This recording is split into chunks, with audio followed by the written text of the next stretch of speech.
Hey everybody, this is the king of the selfie, your girlfriend's favorite wrestler, Cameron Cage. This is Abel Adams. This is Chris Hammer. Get a stream with me and listen to the CIW Report. CIW Report. The CIW Report. The views and opinions heard on the CIW Report does not reflect the views and the opinions of the members of the show. It's time for the Carolina Independent Wrestling Report. Heard each Monday right here on Spreaker.com from 7 until 8 p.m. with all the happenings that's going on inside the world of Carolina Independent Wrestling. And now, the Carolina Independent Wrestling Report. Thank you for joining us for this very special edition of the CIW Report. This marks the 20th episode since we have started doing the interviews right here on Spreaker.com. Thank you to each and every one that have participated in these interviews and to everyone that has listened along the way. We'll be right back with our featured interview of trainer, wrestler, promoter, and manager Bob Keller right here on the CIW Report. Ranger Station, Ranger speaking. Yeah, hi. I'd like to report a bear sighting. Location. In the forest near the side of the road. No need for alarm, sir. The forest is where bears live. But this was no ordinary bear. No ordinary bear? Yeah, 1 second I'm having a smoke taken in the view. Next thing I know, I am face to face with Smokey Bear. Let me guess, Smokey had a tip for you. He did. He must have seen me toss my cigarette on the ground. He told me never to do that because it only takes one spark to start a wildfire. He's a smart bear. Did you know that 9 out of 10 wildfires are caused by humans? That means 9 out of 10 wildfires can be prevented. That's what Smokey said. I had no idea. That's why Smokey's famous, and you're not. Good point. If you see someone in danger of starting a wildfire, step in and make a difference, because 9 out of 10 wildfires are caused by humans. Brought to you by Smokey Bear, the U.S. Forest Service, your state forester, and the Ad Council. Learn more at SmokeyBear.com. Only you can prevent wildfires. Being a dad can be tough. No. What do you mean she's not coming? When's the fairy princess coming? Any minute now. But when you're willing to do anything... It is I, Cruz Zinklebell. Okay, time for cake. It's always worth it. I know it's really you, Drew. I'm just pretending for the other kids. The smallest moments can have the biggest impact on a child's life. Take time to be a dad today. Call 877-4DAD-411 or visit fatherhood.gov. Welcome back to the CIW Report. I am joined this evening by longtime friend Bob Keller. Sir, thank you for coming on the show. What's this friend stuff? I'm not getting paid. What's going on here? Well, listen, you're going to get an envelope later on that's got money in it, and I hope that clears that up. There we go. I mean, you act like this is independent wrestling. I thought we were supposed to get paid. Well, it is independent wrestling, and we don't get paid. Well, I'm listening to Big Bang Theory for this. All right, let's go ahead. You got me on the line. You wanted to talk to me? Let's talk. What do you want to talk about? All right, first off, I want to know where you come from, Bob. I want to get back to the little Bob Keller. Where did you come from? Well, my mother and father got together. Is that too far back? Yeah, that's a little bit too far back. I grew up in Martinsburg, West Virginia. Back at, I am getting old. Back in 1973. Born and raised there, then moved to the Carolinas in 1995. Was it a major culture shock coming from West Virginia to North Carolina? Well, considering I came to South Carolina, actually it wasn't, because back in the late 80s, I worked for the farmers market, and we came down here to the South Carolina farmers market to haul produce back to take to Washington, D.C. on the weekends. So I was actually kind of familiar with the area. So wait a minute. You carried produce from South Carolina to Washington, D.C.? Yeah, when I was a teenager, I worked the farmers market in RFK Stadium parking lot. Where I grew up is only an hour from Washington, D.C. But you got to stop and think about this. The growing season up there is about 2 months behind the growing season here. So with the climate being a little different, you got a little bit of an earlier growing season here. So you kind of get a head start on the produce season for the farmers market. Did it influence your love for football since you were hanging out there in the stadium or in the stadium parking lot? I like football. I don't live and die by football. My breakfast doesn't taste any different. If somebody loses the game, there's got to be a winner, there's got to be a loser. But growing up near Washington, D.C., they just forced the Redskins down your throat. So it actually made me like other teams. I was a Denver Broncos fan, always have been, and still to this day I prefer to watch the Denver Broncos. Kind of like living in Columbia, you know, they force the Gamecocks on you. I won't say anything about them forcing the Gamecocks down your throat because that kind of sounds dirty, but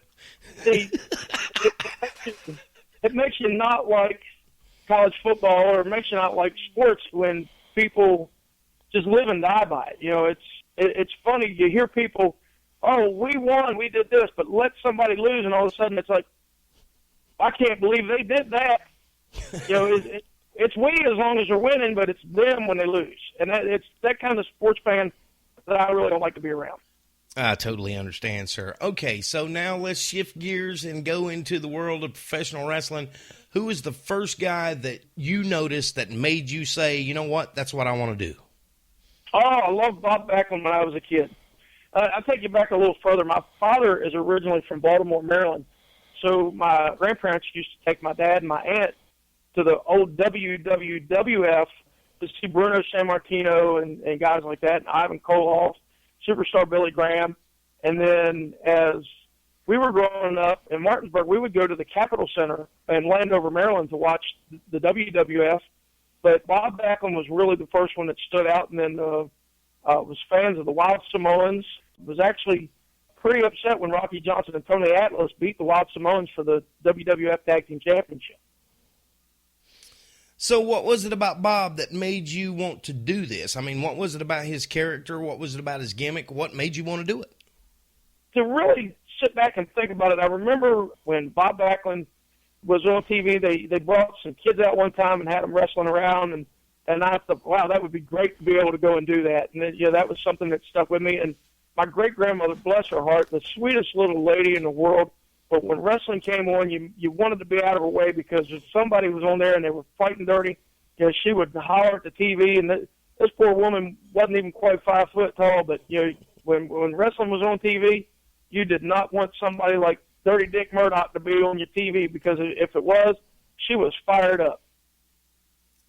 Well, was Dick Murdoch the one that she absolutely hated the worst, or was there somebody else? That was just somebody that came to mind. Anybody, any heel, it didn't matter. She loved the good guys and hated the bad guys. Did that entice your love for the heel, or was you strictly a fan of the babies then? No, I just got into the wrestling. I just loved it. I remember one of the Madison Square Network shows was the Wild Samoans versus the Strongbow Brothers for the Tag Team Championship. And I was always fascinated by Captain Lou Albano and the Wild Samoans. And when they set it up to have Bob Backlund have a special guest tag team partner against the Wild Samoans, I was kind of torn, because you know, it was my favorite singles wrestler against my favorite tag team. I didn't know who to pull for. As I got older, I liked the heel, so my sister was a fan of Dusty Rhodes, and she was also a fan of Ricky Steamboat and that sort of thing, and any time that I would come at her with my favorite heel at the time, I would always throw that at her, and that would lead to an argument with her. Did you dare do that with your grandma? Oh, no. We didn't speak up when wrestling was on. That was actually quiet time at our house. But let's rewind here a little bit. Consider the fact that you and I were both in two different areas. Yes. You were in the Mid-Atlantic region, and I was in the WWF territory. Mm-hmm. I really didn't see any Crockett stuff until we got cable. And then once we got cable, we got this little show out of Georgia off the Superstation, and then I was seeing people like Ric Flair and Dusty Rhodes and the Andersons, Thunderbolt Patterson. Yes. I was seeing those, and it was totally different production value.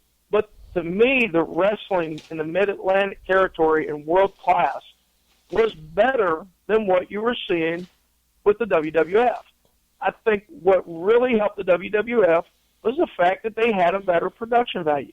They were recording in front of larger crowds, and I think it was a popularity contest with the fact that everybody thought New York was the top area. After seeing the Crockett territory and seeing people like the Andersons, and then later on down the road, Jim Cornette and the Midnight Express, I think there was only one manager better than Jim Cornette, and that was Bobby Heenan. So, of course, Bobby Heenan didn't come to the WWF till later on down the road. If I had to pick a Mount Rushmore of wrestling managers, Bobby Heenan would be the first one on there. Then you have Captain Lou Albano, Jim Cornette, and classic Freddie Blassie. And then if you go into it now, you got Paul Heyman. So I was always a fan of the managers as well, because those were the ones that were getting in, doing the interviews, and bringing people out to the arenas. They were the ones that were enticing that babyface, saying, come get us. Come get my man. Come get the Wild Samoans. If you want to take what they got, come you get it. And it was the managers. They were the voice behind the wrestlers. And that was what really enticed me after a while. Outside of production, did you think that the Mid-Atlantic was kind of like, I don't know, did you think that it was silly? Did you think that it was poorly done? What was your thoughts about it when you got to watch it? No, the production value itself really, in my opinion, wasn't what made the program. It was the wrestling that made the program. And I remember one of my uncles one time, I had recorded some wrestling off of TBS, and, of course we read the magazines, and you would see these Mid-Atlantic stars or the Memphis stars or World Class, and one of my uncles one time, I said, you got to check out Ric Flair, Dusty Rhodes. And he was such a Hulk Hogan fan, and he just would not watch it. He read about Ric Flair in the magazines, but Hulk Hogan in the WWF, that was what he looked at as professional wrestling. At that time, most of your TV stations were open air, unless, of course, you had cable. But my grandparents on my mom's side didn't have cable TV. They just had the antenna, and they got WBFF TV out of Baltimore, Maryland, and WDC out of Washington, D.C., which you had your Saturday morning program on at 11 o'clock right after roller derby. And then at 4 o'clock on Saturday evening, you had the TV show that Gorilla Monsoon and Bobby Heenan, or Gorilla Monsoon and Jesse Ventura were part of. I guess that was Wrestling Superstars. That was on Channel 45 out of Baltimore on Saturday evenings. That's what they watched. But on Saturday mornings, I watched the program on PBS. Then I would watch the WWF program.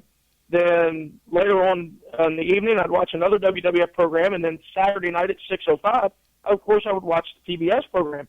So my Saturdays, except during baseball season, were all wrestling. And then, of course, during baseball season, I had games during the day. I'd still watch wrestling if I could in the morning, and then go play baseball, and then come home, and I was watching wrestling in the evening. This is the Southern Savior, John Schuyler. This is Chief J. Eagle. This is Ethan Case, and you are listening to the CIW Report, pal. Previously on the Ninja Troll Digicast. Two very different versions of the future collide this December in the 5-issue miniseries Star Trek Planet of the Apes. Oh, no way. Yes. Yes. Just had an nerdgasm. It's all about love. The Ninja Troll Digicast. With discussions on comic books, sci-fi, and all things in geek culture. This is the Ninja Troll Digicast. Join us each week right here on Spreaker.com. Carolina Independent Wrestling Report will be right back, right after this. This is Bryce Anthony, one half of the Sons of Steel. Make sure you check out Boomer Payne and myself in the Sons of Steel saga every Friday on Spreaker.com. The views and opinions heard on the CIW Report does not reflect the views and the opinions of the members of the show. Now to more of our interview from this week's featured guest on the CIW Report. So now, let's go into when you stepped into the wrestling world. Where did you go to get training? Like I said, I grew up in West Virginia, but I grew up in between Hagerstown, Maryland, and Winchester, Virginia. I grew up in the eastern panhandle of West Virginia. Everybody's got this big misconception that West Virginia is nothing but mountains and hillbillies. That's only 95% of the state. The other 5% of the state, which I'm going to catch hell for saying that, but West Virginia is really, it is wild, it's wonderful, it's a beautiful place. It's like anywhere else, it does have its problems, but it'll always be home. It'll always be a beautiful place. But I grew up in the eastern panhandle, right outside of Washington, D.C., so there's that little stretch that's not mountains. And I was working for a tire company. This was early early 94, I believe, and I was assistant manager of a warehouse, and I also did route sales. And I was driving through Hagerstown,